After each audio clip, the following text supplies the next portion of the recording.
Borrachinha. That's my new vocal warm-up. Is that, did you Borrachinha? Yeah. 11 benevolent elephants. That's a hard one. I'll just stick with Borrachinha. 11 benevolent elephants. 11 benevolent elephants. 11 benevolent elephants. No, you didn't say it right. Actually, it was a podcast. I almost said it right. 11 benevolent elephants. 11 benevolent elephants. No, you're saying benevolent. Benevolent. 11 benevolent elephants. Benevolent elephants. Drop the mic. 11 benevolent elephants. No, What's up, guys? What's up, guys? I said it right. Wrong. She's tripping. It's benevolent. That's what I said. 11 benevolent elephants. Damn it.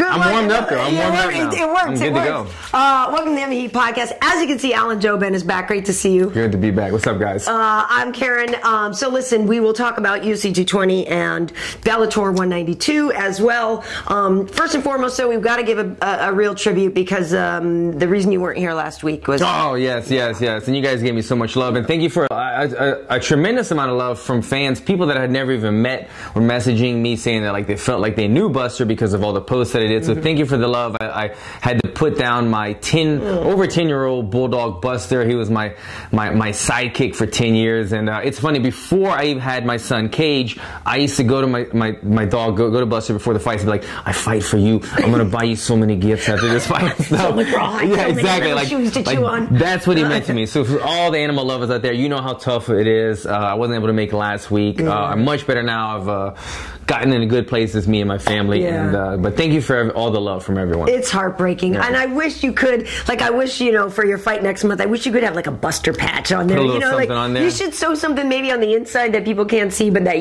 Should I do, like, I see blessed on the, should I do like Buster on the Yeah, that'd be cool. Hashtag Buster. Right there. Cool. Well, yeah, he was a real sweet dog. Thank you. So I know. I miss him. Good guy. So, well, let's get right to it, though. In the main event, UFC 220, the heavyweights threw down. Stipe Miocic, very commanding, very dominant win. Won all 5 rounds and even got some 10-8s against Francis Ngannou. And the thing going into this fight is the argument everybody made, and myself included, was Stipe has way more ways to win. Exactly. But Francis had that power, and it just seemed to be unstoppable for now. But obviously, Stipe proved that it is stoppable. Yeah, and I got to be honest, guys. I felt like a lot of people on social media were doing these polls. Like on Instagram stories, you do a poll, who's going to win, Ngannou or Stipe? And I was pressing Ngannou just because I was on that hype train. I was thinking, this guy's so athletic, he's got so much power. If he touches you, you're going to go down. And Stipe was able to prove a lot of people wrong, that not only does he have more ways to win, does he have really good boxing, because he was able to stand and trade with Ngannou for a good amount of the fight. He has the wrestling, but he's got a solid shin. He can take a punch and deliver a punch as well. Absolutely. And the funny thing is, too, is that now we brought back this whole DraftKings thing. So at work, I have to pick a lineup. And, if you play that, you're playing for, sometimes you don't necessarily think that person will win, but like they'll score a lot of points for you. Maybe they can get a lot of takedowns and stuff like that. So in my initial lineup, I'd actually pick Stipe and Francis. Because I didn't know who was going to win that fight. Because I wasn't just going for the winner. Because both of them have these knockouts. Both of them, win. Both of them miss. So initially, because I really didn't know who to pick in this fight. And then the way that thing works, the money was working out, whatever. So I went with Francis on that one. But initially, I had them both. And my boss was like, well, you have to pick one. You can't have them both in the lineup because that will get confusing to people. I was like, yeah, but I don't. And so to be clear, when you made your pick on set or whatever, who I went with Francis because I said, okay, he usually gets a knockout and he usually gets it done quickly. Yeah. So that was really, it's so interesting, but I do agree with you on the hype train thing. It was hard to not get drawn into that Francis thing because he just wrecking people like that. Afterwards, I thought it was interesting, though. He admitted he underestimated Stipe. So, he went into France for a little while before this camp and everything. Didn't focus so much. Would you have admitted I underestimated the guy? I'm pondering that as you said it because it's kind of it makes me want to dig deeper into it. Was he just saying that he just felt confident and it didn't happen, so he just said underestimated him, or did he literally underestimate him and just think that I'm gonna get it done? Maybe I don't need to bring in that extra wrestler to mimic his wrestling style. Maybe I don't need to do quite as many wrestling or grappling sessions during the week because my hands will carry me through this fight. If that's what was the case, then he underestimated him. You have to realize that you're fighting the heavyweight championship of the world, the best guys in the world. And Stipe, not only you just always have to be prepared when it's for something that big, but Stipe is a guy that's proven that he will take you down. He can take you down. He's very capable of it. And if you were going to break down yourself, this is the best way to break down a fight. How would I beat myself? If he didn't do that, how am I going to beat myself? If I'm fighting a guy that can throw hands and wrestle, you'd have to think that I would wrestle myself, and he seemed to not put that into the equation in terms of getting ready for the fight. Yeah, and I think it's just when you have such a weapon as he has, it's hard not to just rely on that, right? So I get it, but the other thing I want to, you got to remember. This was Stipe's Ngannou's 7th UFC fight, right? So he got a couple before he got in the UFC. So literally seventh UFC fight, right? Gotcha, okay. So his first ones he won six wins, 6 finishes or whatever. So in that respect, when you think about it that way, you're like, okay, the guy just got the most important lesson of his life, and unfortunately for him, it came in a title fight. Yeah. But it's such an important lesson and such a good thing for him. Like if he, and granted, I don't know how long it would take him to catch up. Obviously, Stipe's been wrestling forever. But if Francis understands now, he actually something in his brain finally went, oh yeah, wrestling. That's actually a great lesson for him to learn. Unfortunately, it was in a title fight, but he'll be back at it because that division doesn't have a lot of people in it. Big time, and it doesn't take long to become a star in the heavyweight division because it's usually a shallow division. But you said it. He doesn't need to necessarily catch up with Stipe in terms of how good of a wrestler he is. He just needs to get enough reps in to where it's becoming instinctual. So as soon as he feels somebody on the hips, he's sprawling or he's moving away. He just needs to have that instinctual, like he does with his uppercuts. When he feels that opening, he just throws those uppercuts. He doesn't even have to think about it. But he's not doing that in the wrestling. He's getting double-legged. He's getting outworked, and he needs to put those elements in there. Get that good enough, and then he can be like a Chuck Liddell wrestler. You don't really see Chuck Liddell chain wrestling, but he's hard to take down, and if he gets taken down, he gets right back up. He just needs to have that type of mentality. Exactly. But by the way, congratulations to Stipe in that. He also said he's going to be a dad. After the fight, he announced that he is going to be a dad. To him. But the guy is undeniable. I feel like, where everybody talks now about that conversation of is he the greatest ever? Yeah. I feel like it's kind of hard to deny. And it's so weird because you have to look back. Okay, let's look at Frank Mir in his element. Let's look at this, that, and the other thing. But when you actually, if we're just talking names on a resume with a check mark next to him, as in I beat him, it's hard not to say that Stipe's the best. Yeah, like you said, on paper, he's the guy that's like, what is it? He's defended the title. Now he's defended it 3 times, which is the record for the heavyweight champ. It's usually the most anybody successfully defended was twice. And we're talking about modern day heavyweights. You look at years back when there's guys like Randy Couture that was fighting up, or the weight classes were kind of mixed up, or they were still having kind of that, like the Japan days of Fedor. I know we're talking about UFC, but you look at what Fedor did in Pride and stuff, and he wasn't really fighting the right caliber guys and stuff. But you're talking about modern day athletic big men in the UFC, and he's the guy that's defended the most amount of times. It just leaves that one matchup, obviously, up in the air that we need to see, and that's Kane and Stipe someday. The 2 guys that can both throw hands, both have the wrestling, and both have a good gas tank as well. Moving forward from this fight, I gotta say, what's that? You have something? Oh no, I was just a little thirsty. That's the Patriots. That's right. This is from when the Patriots won the Super Bowl last year. Here we go. You know what? That's right. I'm not even from Philadelphia, and I don't have an Eagles cup, but this is green, and I'm just gonna ride or die with my green.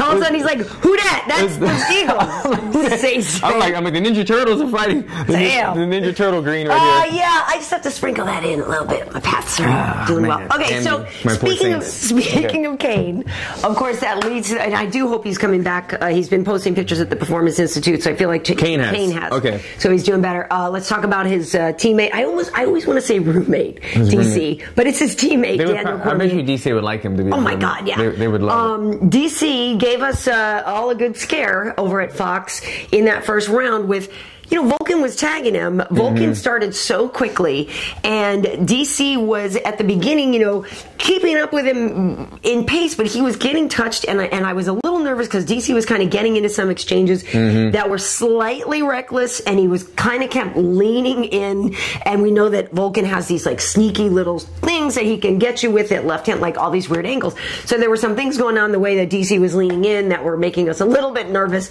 But near the end of the first round, he almost got the submission. And then in the second round, he was able to get him in the crucifix and finish him off, get the TKO, which I thought was a really great win for him. And I thought DC was really cool. DC's always very honest, talking about how he really needed to prove again that he's a champion. I know there was post-fight. Yeah, the word champion was next to his name, but he had some definite ghosts in the closet there after that John fight, and really needed to prove something to himself. So I feel like this fight. I don't know why. I don't know if it was his performance, the way he handled himself leading into the fight, or somewhat a lot to do with the words, the honesty that he had in his post-fight press conference. But I feel like he really won the fans back. I follow DC on Instagram, and I see some of the comments now and then. Some guys that call him the paper champ. He has his loyal fans for sure, but he also has the people that the haters and the doubters. And after this fight, I kind of look at a lot of comments on other social media and on his, and people really gave him the respect. They saw that, like he took it to heart when he lost to John Jones, and he said something about him having to tell his son that he lost the fight, or his son was asking his mom, did daddy win or lose? And I know that feeling. I've been there before, and to me, that's the toughest thing in the world, is telling your kid that you had to lose. And so those kind of moments won him. I was already a DC fan, but they won me over again for DC. And I think that putting him away like he did, putting Oezdemir away in the second round, let the fans know again that he's the real deal. He's legit. He got caught by John, but he's also given John some of his toughest fights. John wasn't doing the right stuff at the time, but DC's the real deal. He finds a way somehow, Karyn, to beat guys up, get you in their face, and when he takes you down, he makes guys give you their back. They always give up the back. I don't know what it is. It's something about his pressure that they do that. Yeah, it's interesting. That DC. He can take everybody down. Like, it is interesting to me how he's still underestimated. Some guy on Twitter wrote to me, I said something about how DC, was a force to be reckoned with, and the guy was like, yeah, well, he only ever beat, so aside from Gus, he goes, he beat Rumble and Dan Henderson. He's like, those are guys that came up from lighter weight classes. Okay, I'm sorry. Rumble Johnson, wait, what? And he also won the heavyweight Grand Prix, and he also beat everyone except John Jones. Beat Frank Mir, beat Roy Nelson, beat Josh Barnett, and beat Antonio Silva. And then the guy writes back, it's like, but they're just old and slow. Did he beat Gus Jefferson twice? He beat Gus. Was it once or twice? I can't even remember. Just once so far. Yeah, maybe once. Either way, I think they only fought once so far. Either way, he's beating everyone. He's beating everyone. Yeah, I think the only person he fought twice was Rumble, and he beat him twice. But anyway, it was so funny to me that was the argument. Like, wait, what? Yeah.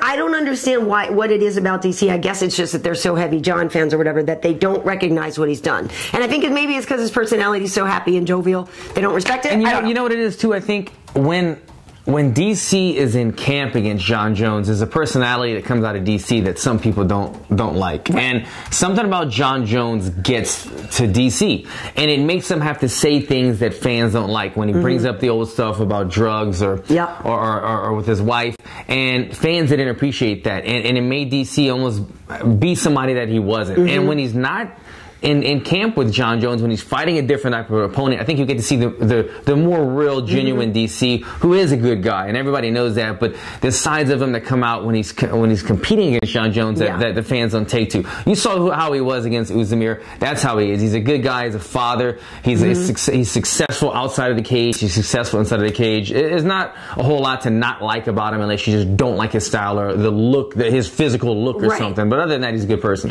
Yeah, I mean, come on. I work with a guy all the time, so I love DC. Yeah, he's got to get sense of humor. I'm happy for him. Yeah, he really is. I really think that's it. At the end of the day, too, like the people that are quote unquote haters, if they actually met him and hung out with him, it's really hard not to like him. Yeah, really hard not to like him. And you can see he talked about it, like in the speech that I'm talking about.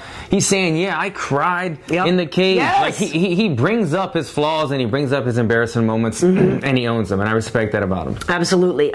So you, sir, Saturday night were over at Bellator. 192. I did get to go to the press conference on Thursday, where I caught up with my buddy Quentin. I didn't have time to interview Chael. Unfortunately, we hadn't had a lot of time, and I'd set up this with Quentin before. We were trying to get to his gym, so I was like, I had to make sure I got him. And in the meantime, I was able to sneak in a quick little talk with Rory, which was nice, but I did not get to Chael. I did get to talk to him a little bit. I love Chael. I just didn't have enough time. That said, you guys got to see the interview I did with Rampage, because it's classic. Was that the first?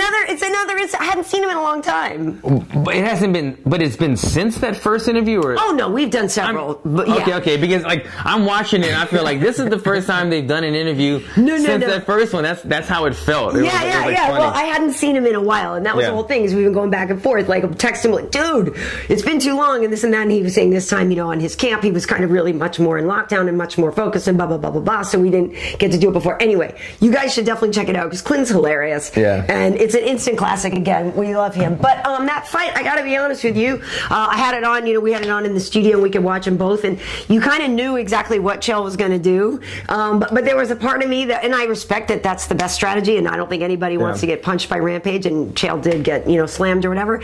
But you're sort of like, oh, do you have to do it that way? Yeah. It's not as fun to watch. It wasn't, and in the words of Rampage, he fought me like a bitch. But he fought the smart fight. I think they weighed in. Chael weighed in at like 223-ish, and then Rampage was like 255. So there was a drastic weight difference right here. Both men looked bigger, heavier, older. It was honestly, watching this fight, it was like, man, this is an odd fight right here. But Chael did the smart thing. He took him down. He was able to control the position and win the fight. He was able to land a little bit on Rampage. Yeah. Rampage kind of just kept his right hand up and was kind of trying to roll off of Chael's straight left the whole fight. But he did the right thing. You don't want to get hit by Rampage no matter how old he is. The power stays with you to the end. And he ended up taking him down. I'll be curious to see. Chael said that they made a bet, $10,000 per takedown. Every time Chael takes Rampage down, he would owe him 10. He got 3 takedowns, 30 grand. I saw Chael said in the fight he expects to get paid, but he would not cash the check. I'm assuming he's going to put it on a frame in his office. I'm cashing the check. I'm just saying. And then I'll make a copy of it and post that. Yeah, I don't know. What do you think is going to happen with I don't know. I mean, I just kept feeling like when they were making that bet that they just sort of kept going back and forth and whether or not it was real or not. You know, Rampage, and we're like, oh, no, I'm just playing around. Hell no. Yeah, so obviously the next step for that is that Chael will fight the winner of Frank Mir and Fedor. Yeah. That one is going to happen in April. And I mean, geez, when you look at the guys yesterday, Frank was looking a little thick. Yeah, thick like some oatmeal. A little thick.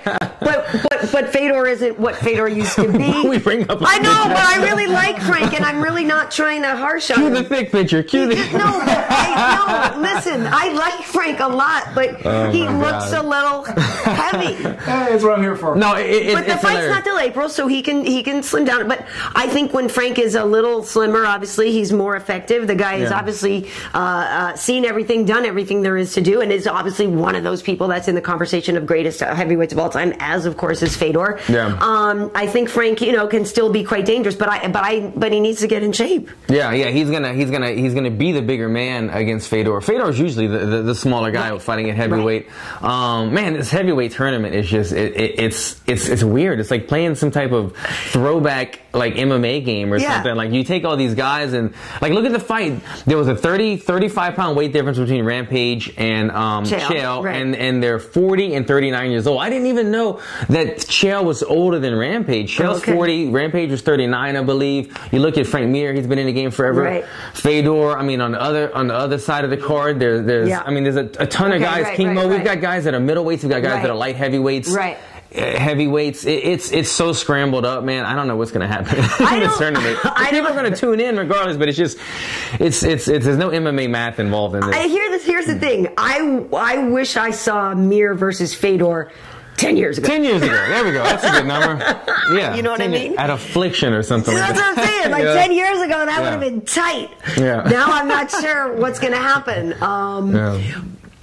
So anyway, it's a cool idea. Obviously, the tournament, I think it is a little funky who's in it and who's not in it. Obviously, though, there's names there that they put that they feel would be bigger draws. But yeah, I mean, when you somebody like Roy, well, they didn't put Roy and Mo together, right? There's no way they could end up fighting because they're friends too. I know that was was one of the reasons why they claimed they didn't want like H.E.A.T in it, because if H.E.A.T ended up fighting Rampage, those two are homies and whatever. And I think I remember anyway. They used to be Roy and Mo were buddies at one point. I ran into H.E.A.T. Okay, there's H.E.A.T. We love the darkness. He did not know why he's not in the tournament. He's on a 5-fight winning streak in the heavyweight division. Oh man, he's on a fight win streak. But I think, you know, obviously it comes down to they wanted names and they more quote unquote exciting fighters or whatever that they think that and that was the thing. What they said is that the friendship thing. So obviously it must be the bracket wise that no way could Mo and Roy fight unless they're not friends anymore. I don't know. I think they were at some point. Well, for him, for H.E.A.T, at least he could. Whoever wins the tournament, he could. If he just wins one more fight, H.E.A.T, I'm sure he could be the guy who maybe to fight the winner. Right. You know, on the first title defense. Crazy tournament though. I mean, the heavyweights in that.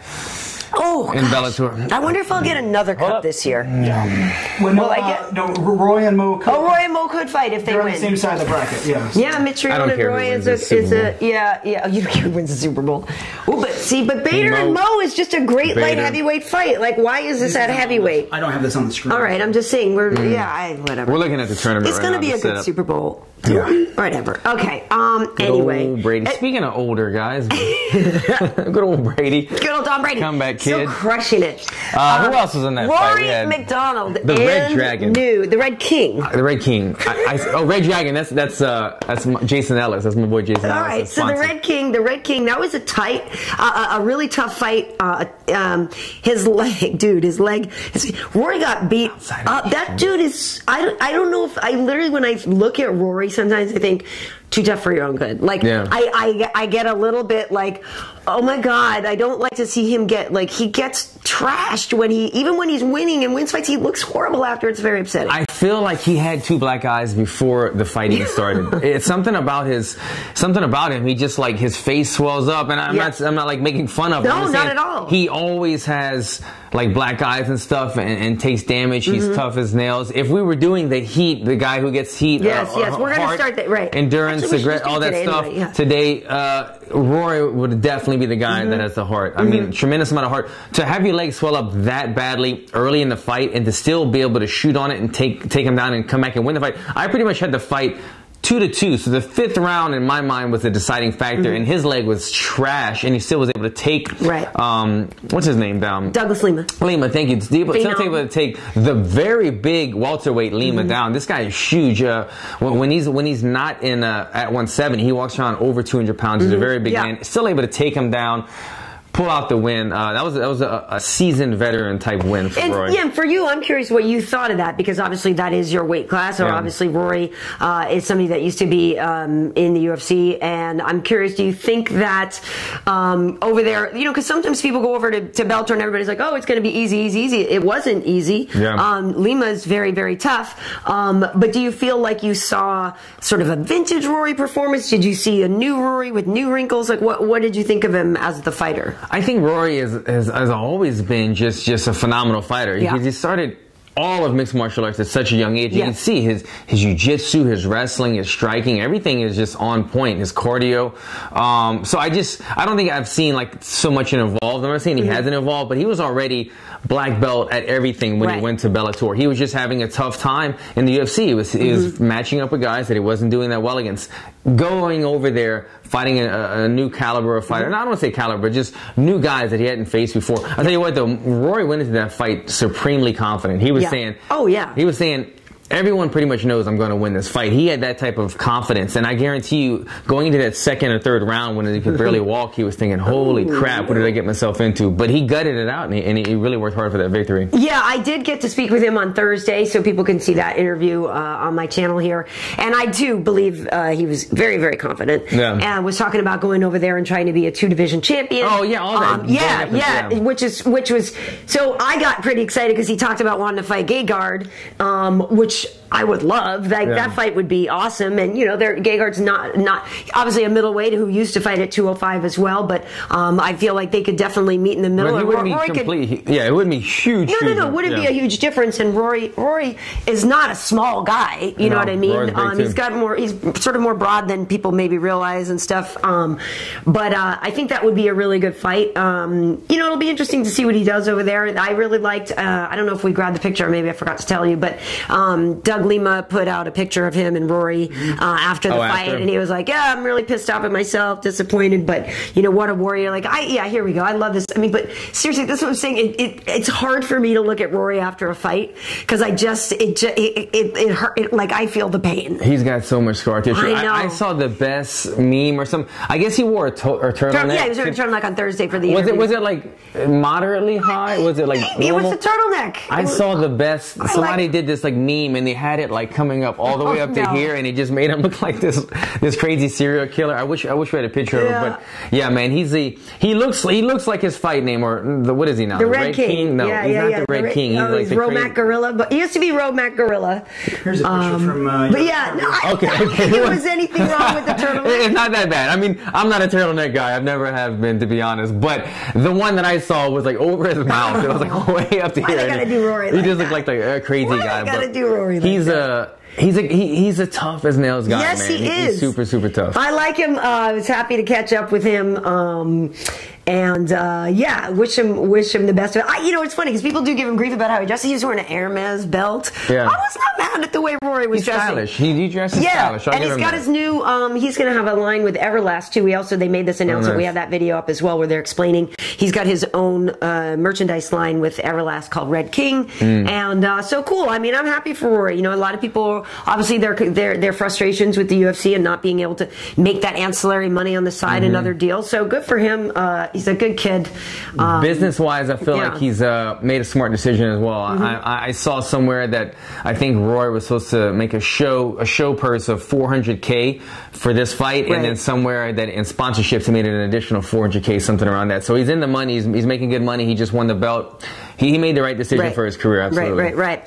So you brought it up. We're in round 5 here. Okay, the heart endurance aggression technique. I can't remember. We said we were going to do this last time. If we explained to it, we did do it once. We did it one time. We did it one time, and then I wasn't here the following. Right. So if you don't know, MMA Heat, the Heat stands for heart endurance aggression and technique, and so we like to after the fights kind of give out our own little awards, and then we'd love to hear your comments as to who you would give them to based on these.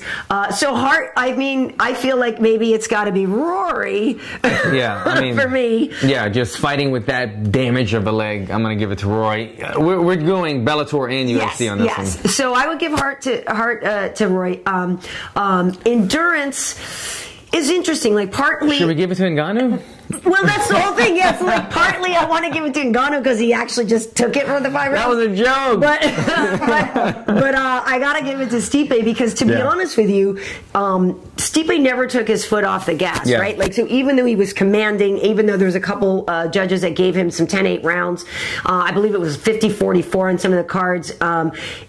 Some people would have sort of backed off a little. I love that Stipe recognized that Francis is still dangerous up until the very end, even if he looks like he's underwater swimming, he could still throw that punch. Yeah, and even though he knew that he had the wrestling advantage, still shooting those takedowns in the later rounds, if you shoot a takedown and you get sprawled on or stuff, it takes a lot of energy to get back up, and it messes with your confidence if you're doing okay on the feet. He kept doing that the entire fight. I give him endurance too? Endurance, absolutely. So for aggression, this one I kind of just want to give to the Burgos-Kattar fight. It actually got a fight of the night at 220.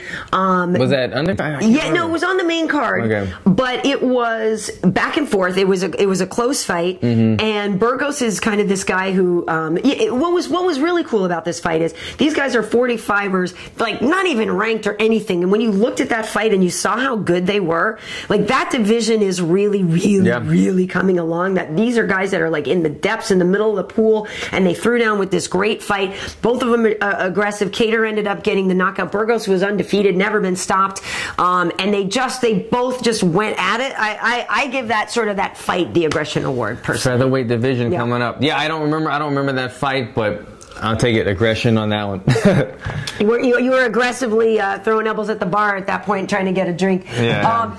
And then for technique, I would say maybe DC, because somebody always gives up the back. DC will get you down. Like you can't. I mean, I guess John Jones is the only one he can't get down, and that was another thing that he was saying in the post fight. that's one thing that's stuck with him. But because once DC gets that technique, once he gets you taken down, you're done. Yeah. And he's so good at that. So I give DC the technique award there. Even if the Chael Sonnen fight wasn't that fun and you didn't want to see him take Rampage down, Chael Sonnen, DC, both guys used the technique to do the smart thing and take the guys down where they had the significant advantage, being on top, having the guys grounded, taking the power away from the explosive striker. Yeah. I give it to both of them. Chael Sonnen, DC, using their technique, using their grappling, doing what they do best. Very fair. All right, so there we have it. So we want to hear your comments on that as well. Okay, so big week coming up. Tomorrow, you and I are doing UFC now. With Joe Benavidez. Jiu-Jitsu. Yeah. Which should be fun. Was there something you wanted to say? No, I just a question. Yeah, no, we're not done. Yeah, I've also got. I wanted to touch on this real quick. Future matchups to make. This is what I was thinking. Okay. Where do we go from here with Stipe? Where do we go here with DC? Where do we go with some other guys? I was thinking about this. People are kind of talking. Do we want to see DC step up, right? Heavyweight. That would be probably first on my list. I would love to see DC if his stablemate Kane can't get back in the mix. I'd love to see DC step up. We know he can fight heavyweight. Yeah. We know he has a tough time making light heavyweight. So cool. This would be a super fight. DC's at the somewhat later end of his career where he wants these big money fights before he can ride off into the sunset. I would love to see that. If that does or does not happen, guess who I have for Ngannou? Rumble Johnson. Rumble Johnson talked about coming back. Why not Rumble Johnson jump in there, give the fans the fight that they would love to see? He would have a little bit of size advantage over Rumble Johnson, but Rumble Johnson has fought heavyweight before. He's a huge man. His body fluctuates so much that he can easily get to the same size as Ngannou. Yeah. Two of the hardest hitters, the two hardest hitters in the UFC. I'd love to see that fight as well. That would be ridiculous. Yeah, oh my God. I would love it if Rumble came back. That would be ridiculous. I'm hoping he does. Yeah, I also believe DC and Stipe would be so fun to watch. I really would like that. And really, obviously, because the whole reason DC went down to 205 was because of Kane. Yeah. And, didn't want to have to fight him. And, but with Kane being so absent, it would be really cool, I think, for DC to be able to. Because even DC could fight Stipe, and in the meantime, Kane gets ready to come back, and then Kane gets next or whatever. And both divisions don't really have, clear paths to the title. Both divisions are still both kind of shallow right now, so it would give the UFC a mega fight and one for the fans. Yeah, otherwise I guess we just DC and Gus again. I mean, DC, there's a lot of rumors swirling about John Jones and that he might be able to fight in the summertime. I just don't know if you could go through that again. I don't know if I could take a third time. I don't know if I can handle it. Dana White did guarantee, or he said he feels confident that John Jones would fight. Let's throw John Jones in the... Throw John Jones in the heavyweight division. As a heavyweight, John maybe. Jones versus Stipe would be ridiculous. Just I mix would love John Jones versus As Stipe. much as John Jones in DC, right? I can't take the hatred it sells. I'm almost over it too. You know what I mean? I'm I don't want him. I just want him to pass his medicals and make it to the fight and everything. But throw him in the heavyweight division. He's a bigger man now. I think it would mix things up. It'd make it fun. Ooh, I like that. But what if DC beats Stipe? Oh my God! And then John Jones comes back at heavyweight. Oh they got to fight again at heavyweight. Yeah. Mind blown. Crazy. Mind blown. So this week we're doing UFC Now with Jiu-Jitsu. Then on Wednesday we have UFC Tonight, and I'm also doing a special UFC one-on-one with Rose Namajunas, the champ, who they just announced. A rematch. Got a rematch with my spirit animal Joanna Jacek. The unicorn? Yeah, my spirit animal is Joanna Jacek.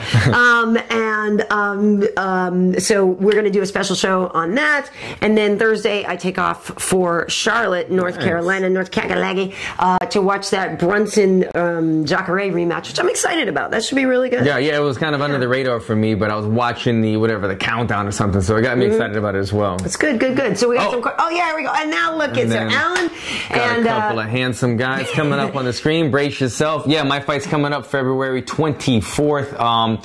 And as always, man, I always train hard, but coming off a loss, you try to find that desire again. You try to find what it was that brought you back to the sport, and I feel like I found it again. I don't know what it is. Another little motivation. I saw they put a couple other welterweight fights on my card, and it reminded me of when I fought Mike Perry on Fox. There was I called it the welterweight Kumite because there was 4. Yeah, you know what I mean? There was 4 welterweight fights, and I was like, who's gonna shine? Because I love those moments.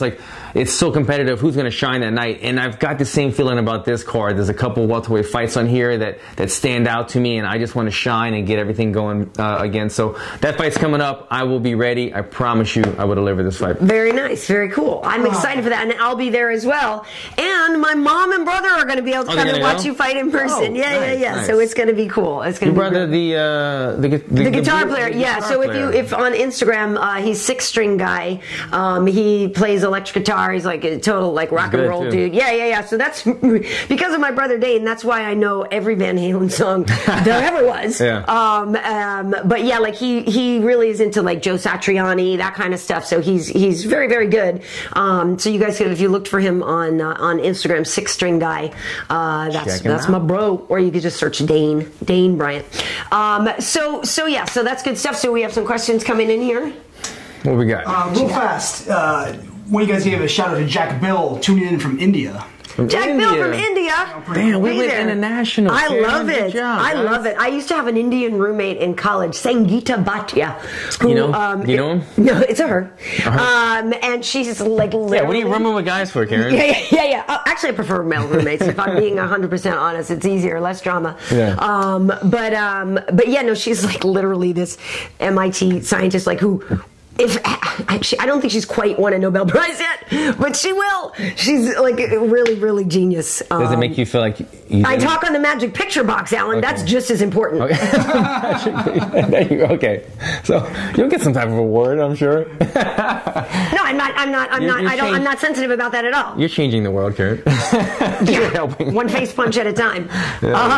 Another international fan. Just want to give a shout out, Dan Jensen in Denmark. Denmark, nice. Up, something rotten in the state of Denmark. That's Shakespeare right there. See, she paid attention. Yeah, baby. She paid attention. Beef one from Poland. Polska, nice. Okay, nice. I used to have a. He's my spirit. There you go. Yeah, I had a Polish sister-in-law for a little while. I went to a Polish wedding, which is amazing. Yeah, that is a lot of fun. You got to bring your dancing shoes. It's a lot of dancing. It's exhausting. Did they serve sausage? Was it Polish? Probably. Was it Polish kielbasa? I don't remember. Everybody gets sausage. Moving on, sorry. I was about to say something really bad, so I won't. Yeah. But Denmark, by the way, I wasn't dissing Denmark with that Shakespeare quote. That's just really cool. I was just rocking some Shakespeare. But hello, Denmark. All right, well, I look at some questions. Here's some Bellator ring girls. Okay, just for your viewing pleasure. Okay. Take a look. Can you tell the difference between those two girls, Ellen? Well, let's see. Whoa. They're very similar. Wow. Yeah, they're very, very similar. I don't know why I'm drawn to their hair. Yeah. You like that? There's boobs. I can say, but the boobs right in front of me. But I'm looking at their hair. Have I been hanging around women too much? What's going on? I know my wife would be asking me, what color is her hair? Right. And is it real? Pass the quiz in my head or something. Yeah. What color are her eyes? Bellator's got some good-looking ring girls. I just think they're very similar. I can't always tell them apart. They are similar. I think the advantage that the UFC has, I think they make most of their girls train in some sort of way. Like I know that, what's her name? Ariane. Yeah. She started at Legends MMA here in Hollywood when I started. So she's actually old school. She was taking Muay Thai class with me when she auditioned for the UFC. So she does have some training martial arts background. But I think I heard them say that they require the girls to do some sort of martial arts to be more knowledgeable of what they do. So if there ever was a fight between the Bellator girls and the UFC girls, the UFC girls might be a little bit older. My God. But they should be able to take them. Yeah, I think Chrissy would be scrappy. You know what I mean? I feel like... Which one's that? Blonde, UFC Chrissy. Oh, yeah, the tall one? No. She's not as tall, but she's like scrappier. I think Chrissy could throw down. Okay. Vanessa's a little taller. That's what I'm thinking. Yeah. The tall, lean one? Yeah. Look like a model. The model. And we know Brooklyn would throw hands. We know Brooklyn would throw hands. Come on. All right, what else? All right, I'm going to get some questions. Robin Frost from Croatia. All right. Tuning in. I think I was just watching Djokovic play some tennis beforehand. Are you going to have a reference to every single country that we... Apparently. I mean, I'm worldly, Alan. I mean, don't hate me because I have a passport and I use it. We got to get a question in, right? They were mad at us last time. I'm a Pats fan instead, right? I want to give credit to the question. I can't find out who said it, but somebody was asking, Karyn, how is Jimmy for his first day in this... Boom. Oh yeah, we were just talking Question, about it. Jimmy. So Jimmy Smith was working with us. It was Dean D asked. Dean D. So Jimmy is really cool. Like, you know, we were. I can't say we were friends beforehand, but we were acquaintances, and always liked what he did over at Bellator. Always liked his enthusiasm, and you know, he seems to know what he's talking about. So we had him in with us on Saturday, and it was me and Jimmy and Rashad and Kenny, and we had a great time. Like, he fit right in right away. You know, obviously he knows what he's talking about. He knows what he's doing. So he's easy to get along with. Has a good sense of humor. Like, he's a good dude. So it's going to be fun. We're not sure what his next show is. He told me he was offered a couple of them to be cage side. So I think the next time we see him will be cage side. But I think they're going to sort of alternate him in on some stuff. He's super cool. Jimmy's a good dude. I figured it would be an easy transition for him. The question that I have though is, did they require him to grow that goatee? Didn't he have a goatee? Oh. Because, you know, we can't have two Joe Rogan. I know know, what I mean? yeah. And I think he used to even wear like the black button down in Bellator. Can you imagine Joe Rogan and Jimmy Smith both black button down, both clean shaven and everything? Yeah. It's like they're trying to replace him. So I think they required in the contract that he has to grow out his goatee. So. It was a trip because we did throw to Joe and the guys cage side at one point, and people were like, wait, what is happening? How is that possible? Yeah, no, Jimmy's totally cool. Totally cool. Yeah. Just looking at some of the people calling out for the hard endurance aggression technique. Yeah. DeBeef 1 had a great one for technique. Aaron Pico's liver shot. Oh, I see. I didn't get to see that. Oh, that was dope. So he threw like a kick, and then he came down and placed his foot into the liver shot. He crushed that guy. And I could be wrong on this. If you are 10th Planet knowledgeable, correct me. But I saw Eddie Bravo posted, check out the fight. 10th Planet San Diego guys fighting. I think the guy that got hit in the liver that Aaron Pico knocked out was a 10th Planet San Diego guy. But Aaron Pico was training with Eddie not too long ago before he made his pro debut. So that was kind of an interesting one. But Aaron Pico, tell you what, he comes out, makes his debut a couple months back and gets put away early. Had a lot of bad stuff said about him. Came back, redeemed himself, and then he put on a highlight reel knockout with that liver shot. Good for him, man. He came back, he looked good, he looked strong. You know, and that first time when he came out of the gate and got knocked out, that's a fluke. Yeah, you was know it what a knockout or a submission I thought he got, but whatever it was. Yeah, it was real he fast. He got taken out real fast. Yeah. And that's kind of a fluke thing. It's nice to see him doing well, but I didn't get to see that one, so I unfortunately can't comment on it. Agreed, that was a good one. Yeah. So some other people for D&D for Heart, Rory, Endurance, Stipe, Aggression, Chandler, and Technique Qatar. How was the Chandler fight? I forgot about the Chandler fight. So again, because a lot of times when this is happening, I'm on the air at the same time, and so, like I said, we have it on, but I don't get to always watch as much. UFC. She couldn't watch all Bellator, so but the Chandler fight was good. Chandler's a beast, man. He's a tough guy. I remember his fights with Alvarez were always great. Always awesome. The guy that he fought was good, but he had like good kicks, and then he was kind of a jiu-jitsu guy, and he wanted to kind of be on his back, but there was no way that it seemed like he was going to be able to get the submission against Chandler, and it became a lost cause. He would get knocked down or taken down, and then he would play guard games the whole time while getting ground and pounded for 3 rounds. So Chandler did what he had to do to get the win. It wasn't like a hugely entertaining fight, but Chandler stays in there and beats you up and gets on top of you the entire 15 minutes. Nice. Jay Cash is asking, do you guys know who had that brutal knockout with an uppercut? They made Razak Al Hassan. So that prelim. This. Oh shoot, that was a good one. Yeah, that could have been the good technique one too. Abdul Razak Al Hassan, right? Okay, so shoot, I forgot. How could I forget about that one? He got a bonus, I'm assuming. Yes, he did. So Cater and Burgos got fight of the night. Razak and DC got DC got the bonus. They got a bonus. Stipe didn't get a bonus. We didn't even get into that. I don't see if we're gonna get a bonus. What did you guys think about that, fans? Did you notice that when we've had some people asking about that too? Yeah. Stipe, when they called his name, he turned around real quickly and grabbed the belt from Dana. Dana normally is the one that puts the belt on, and he gave it to his coach or his dad or somebody. Coach, They did that. You could see Dana White after that. He kind of awkwardly put his hand in his pocket, wasn't sure what to do. I don't know. Look, it sucks because it's kind of like kill the messenger. It's like, you know what? I respect Stipe for if that was like, you know, if that was a move because he felt like he was betrayed by Dana because they were giving all the love to Ngannou, then I respect and I applaud Stipe for doing that. But it's kind of like, damn, every time I see people like fighting your boss, or it's like, man, like, but where are you trying to go business-wise with it like this? Are they gonna, you know, you guys gonna, where's the negotiation gonna be next time you fight for the money and stuff? So it's tough to see. I like guys, you know, standing for what they believe in, but shit, it's tough when you disrespect your boss in front of everybody. Yeah, it's tough. I mean, he said after he said something like, "Oh, I gave it to someone I respect," or something. I gave it to my coach because I respect him and I wanted it. And I was like, okay. So, and it's funny though because it got kind of blown out of proportion. When people say that he like snatched it out of Dana's hand. He didn't snatch it. It wasn't like that. But yeah, no, it was obviously him sending a message to Dana saying, "I'm not happy with how you didn't promote me at all, and I am the baddest man on the planet." Hopefully that signals them sort of coming to better relations. The hard thing about that is you need to promote your champions, for sure. You need to promote your champions.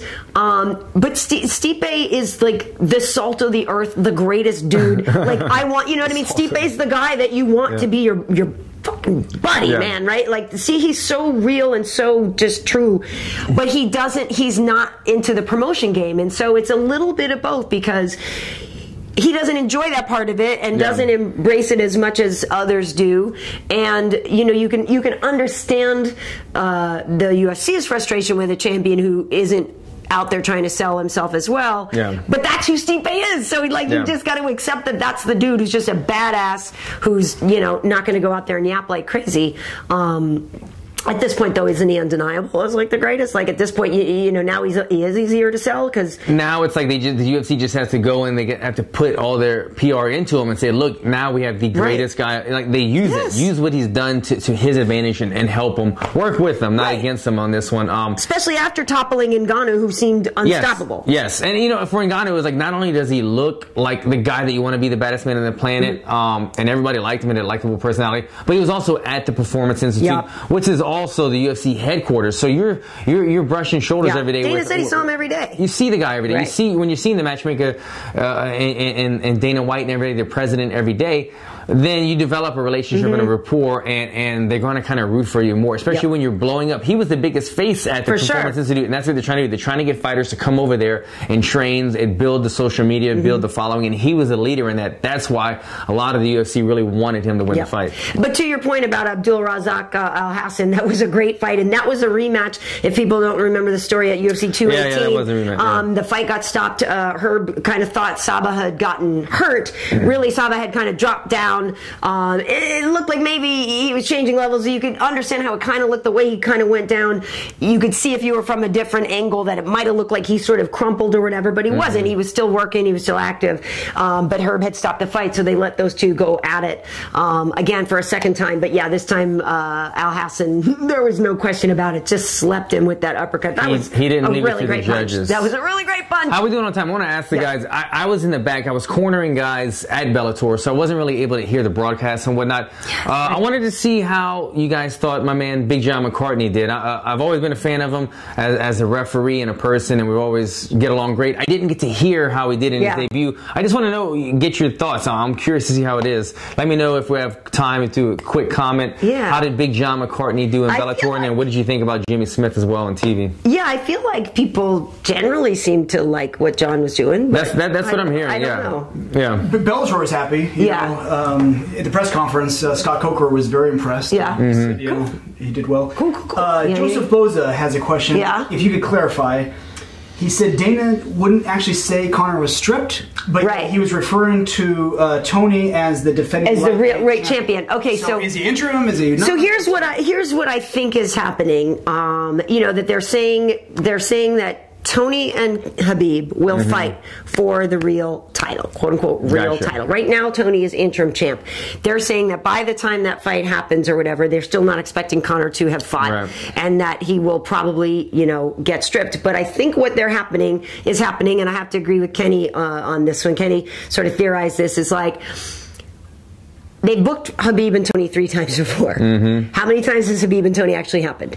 0. So maybe they're not risking stripping Conor and saying, we have this championship fight. What if one of these dudes doesn't make it to the scale again? You know what I mean? Twice it was Khabib, once it was Tony for an injury. So maybe they're hesitating on stripping Conor for that reason, and they're waiting for them to come to actually fight, actually make it to the fight. The other thing to think about is, on the business side of things, the UFC is currently in negotiations for their rights, right? So Fox has the UFC till the end of 2018, and there are other people, the UFC's talking to other people, and if you have Conor as a champion, your organization seems a little more valuable, doesn't it? Yeah, so it could literally be for that as well, for the sake of wanting to appear very strong and intact, which is why maybe you're hearing rumors of Conor and whomever, like, you want to make your company sound as strong as possible. So even if Conor wasn't the champion, obviously he's still a UFC fighter, and I believe and I hope that we'll get to see Conor fight again. But I have a feeling it's a few of those things. Yeah, they're looking out for their best business interest at the moment. That's why Dana White's kind of sliding by questions. Yeah, that's what I think. Makes sense. I mean, sometimes you have to do that. Yeah, that's what I think. To answer your question, people chiming in. We've got Dean D. Big John was good on the broadcast. Okay. Big John was good. Good. Joseph Boza, he was good. So yeah, everyone. Okay. So overall, Big John did a good job. They're probably going to stick with him. And I would imagine people liked Jimmy with us because Jimmy did great. And Big John did better than he expected. Respect. Okay. Good. So, oh hey. I got to hang out with Nate last night. Or was it last night? No, it was Saturday night. Nate after the fight? Diaz. Got a brother? He's got a brother named Nick. Does he smoke with the wacky? I don't know. I don't know. I saw that. Where did you guys go? What club was it? I'm not going to say. I don't want to give away Nate's hang here in LA. Why do I want to tell everybody where we were? You guys go to the hot spots. Hottest spots. Yeah, no, it was cool. Wade had run into him at Bellator and was yapping. It was like, oh yeah, we're going to go out later. It'd be fun to hang out and stuff. So after I got home from the show, came home and then went out and hung out with Nate. And man, he's such a good dude. I've always liked him and Nick. Haven't seen Nick in a while. He said he actually hadn't seen Nick in a little while either. And I guess he's out in Vegas and stuff. But we were talking to Nate that this is why it brought me up the whole Conor thing. So we were theorizing too that Conor will just let Tony and Khabib fight, and even if he gets stripped or whatever, and then maybe Conor would come back and fight Nate, because if he's not the champion or whatever anyway, why not just take that Nate fight that everybody wants? That's like money, and then Conor could fight like whoever wins between Tony and Khabib or whatever, especially if there's that rumor that there's a date booked in September. I in no way, shape, or form am assuming for who? In Russia. Oh yeah. So I'm not assuming by any sense of imagination here that Khabib automatically wins, but that would be a date that Conor could fight Khabib in Russia if that's the case, or somebody else just fights whoever is the champion, and Conor can wait till they burn off a couple of other, couple of guys and come back. So Nate said he was offered a couple of things, but to him they didn't really make sense, and would love that Conor fight and stuff. The 55 division right now is on fire. There's so many tough guys, so many fights. If it doesn't make sense to Nate, I mean, the only fight that I can imagine makes sense to him is the Conor fight, because that's the big money fight. But I mean, you look at it, Dustin Poirier's and the Gaethje's and stuff. Those sort of fights. I mean, those are all fire fights. But, I mean, no, as a fan, I did tell him there was a couple of fights where I was like, yo, you and Poirier, I'd put down some cash money for that. You know what I mean? Or like you and and Gaethje even, or whatever. But I understand his thinking. But as a fan, I just want him to be more active. Anyway, do you know what I mean? I just really like to see him fight and stuff like that. But yeah, it was really good to see him. Just a cool dude. Just a good dude. So, all right. Any more questions? I was just looking up a graphic here, which I'm going to pull up. Oh, the body armor curse. Someone noticed there's a body armor curse. I told Wade about that yesterday. They've all lost. And the other person there that you haven't seen is Michelle Watterson. She's actually one of their athletes as well.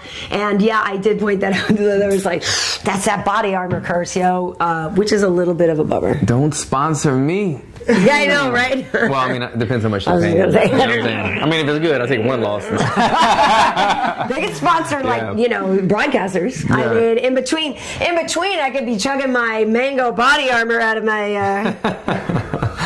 Yeah, that's crazy that everyone... I am swole. Everyone on that stage had come off of a loss. They all lost. Yeah, it's funny how that happens. But they're not not losers. They're athletes who didn't win their last fights. There you go. That's all. None of y'all are losers. I hate saying that. Winners and losers. Well, doorbell. We got delivered. All right. Hopefully. All right. Yeah, I guess we're gonna wrap this it up up before anyway. USADA comes in here. Yeah, no kidding. On social media, KB Heat on Instagram, Karyn Bryant on Twitter and on YouTube and all that good stuff. We also have MMA Heat on all those platforms. And I know I mentioned Trocasao. Evie got real busy last week. She has a new job with Kambachi, and now she's actually on the air with them as a broadcaster. My girl, doing big things. So her schedule got a little bit busier, but now we'll catch up on a bunch of stuff. So cool. Yeah, and nothing changed for me at Alan Jouban on everything. And again, I mentioned a couple weeks ago I'm starting a YouTube channel pretty soon. That's still in the process. I will let you guys know when that drops. Awesome. Well, thanks for watching, you guys. Take care, guys.